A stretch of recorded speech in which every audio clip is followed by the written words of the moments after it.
In the bustling streets of New York City, John Wick prepares to unleash his long-held thirst for revenge against the powerful High Table, all while remaining hidden beneath the city's surface alongside the enigmatic Bowery King.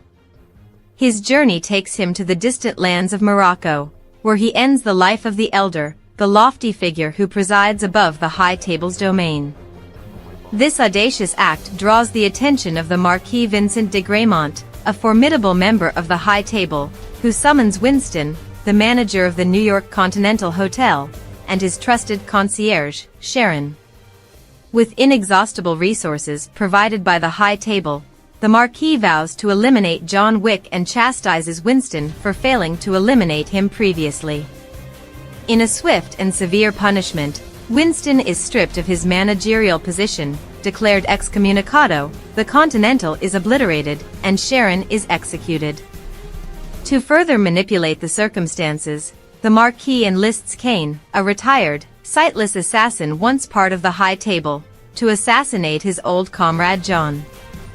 The Marquis dangles a threat over Kane's head, his daughter's life hanging in the balance.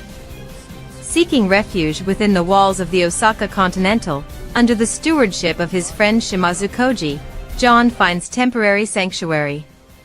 However, the Marquis' second-in-command, Chitty, along with a legion of High Table assassins and Kane, descend upon the hotel to uncover the truth. Akira, Koji's daughter and the hotel's concierge, deftly evacuates the premises before the High Table casts its ominous spell, leading to a chaotic showdown where Koji and his loyal men rally to protect John.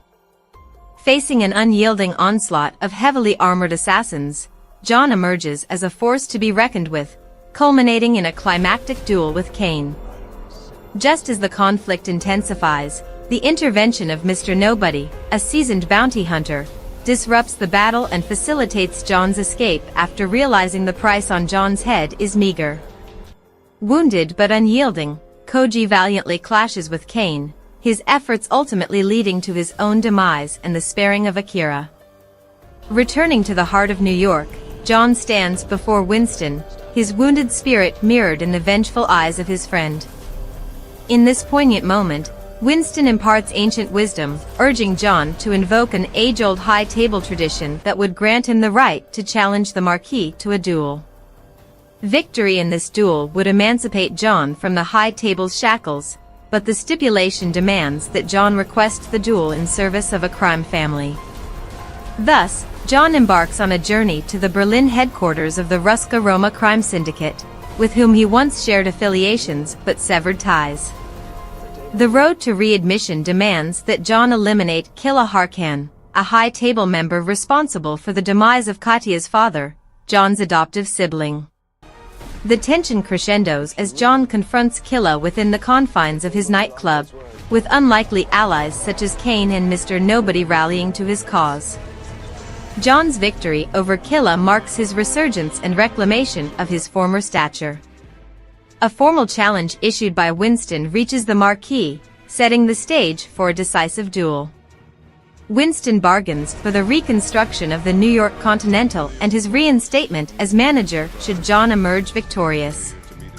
Amid the elegant backdrop of Paris, a meeting between John and the Marquis convenes, overseen by the Harbinger, a messenger of the High Table.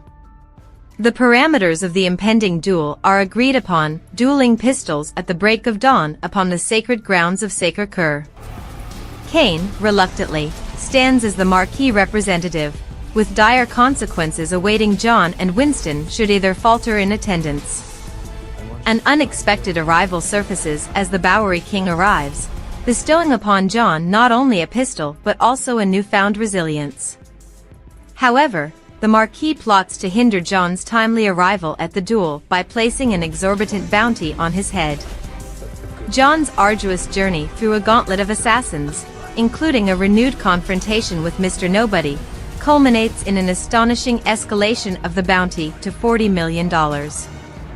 A pivotal moment occurs when John's compassion spares Mr. Nobody's dog, resulting in a perplexed Mr. Nobody ceasing his pursuit.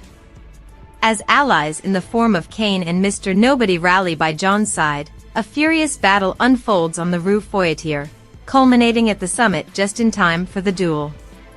2 rounds of dueling inflict wounds upon both Jon and Cain, but it is the 3rd round that proves to be the most pivotal. As Cain gravely injures Jon, the Marquis eagerly intervenes, seeking to deliver the final blow. However, Winston seizes the moment to unveil Jon's hidden bullet, leading to the ultimate demise of the Marquis. With the High Table's emissary, the Harbinger, as the witness, Jon and Cain are granted liberation from the High Table's dominion, while Winston reclaims his position. As the shadows of fate lengthen, Jon's final moments draw near, and he reflects upon his past, his love, and his union with his departed wife. Ultimately, he succumbs to his injuries, his legacy etched into the annals of time. In the aftermath, in the heart of New York, Winston and the Bowery King bid their last farewells to Jon at his final resting place, a stone's throw from the grave of his beloved Helen. In a final twist, in a scene that emerges after the credits, Cain's path crosses with Akira's, an encounter that brims with unresolved vendetta. No.